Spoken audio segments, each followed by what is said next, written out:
Good evening. The Manchester United and England defender Harry Maguire has tonight spoken for the first time about being found guilty of assaulting police and bribery on the Greek island of Mykonos. In an exclusive interview with the BBC, he says he didn't believe the men involved were police and feared for his life. The officers were in plain clothes, and he says he thought he was being kidnapped. He also denies offering money to get himself out of jail. The Manchester United captain says he has nothing to apologise for, but he does regret being in the situation and putting his club and fans through all this. He's been talking to our sports editor, Dan Roan. Since he left a Greek courthouse on Saturday, Harry Maguire's not been seen or heard. 2 days ago, in his absence, he was found guilty of assaulting police and handed a suspended sentence after a night out on Mykonos went wrong. But finally, the United and England star has broken his silence, telling me what it was like to spend 2 nights in custody. It was horrible. It's not something I ever want to do again. I don't wish it on anybody. It's the first time I've ever been inside a prison. Who do you owe an apology to? I don't feel like I owe an apology to anybody. An apology is something when you've done something wrong. Do I regret? I regret being in the situation.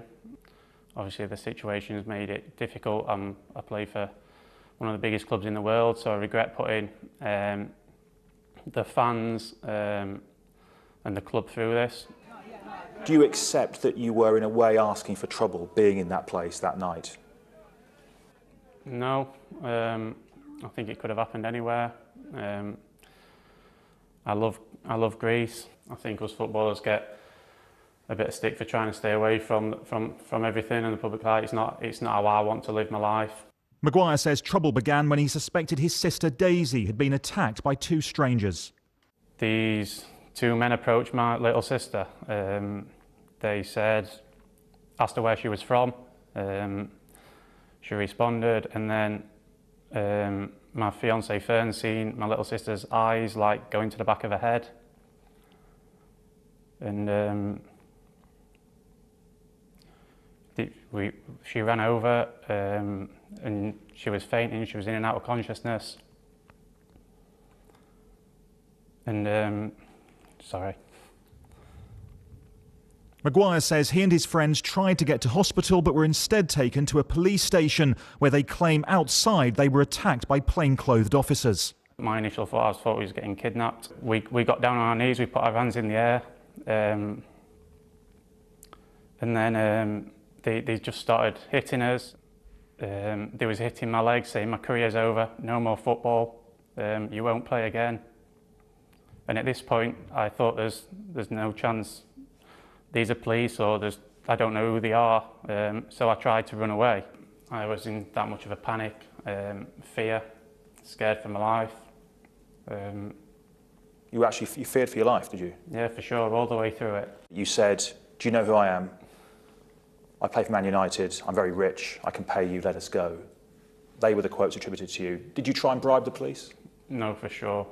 As soon as I seen that statement, it's just ridiculous. Despite everything you've said, the facts remain, sadly, that you were found guilty. How can you remain captain of one of the biggest clubs in the world? It's a massive privilege to play for the club, never mind to be the captain. Obviously, it's not my decision to make.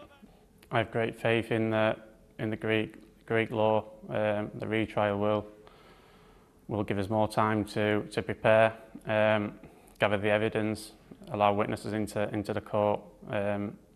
And I'm really confident that the truth will be told and come out.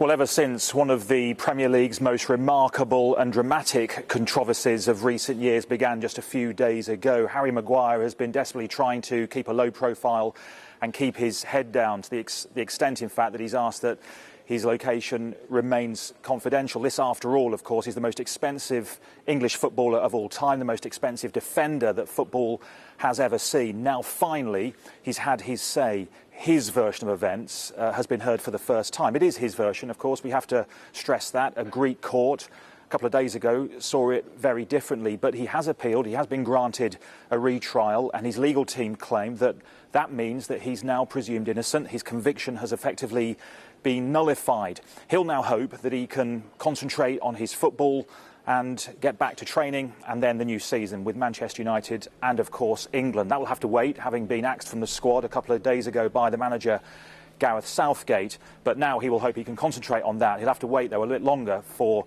the appeal. That could take up to a year. Our sports editor, Dan Roan, thank you.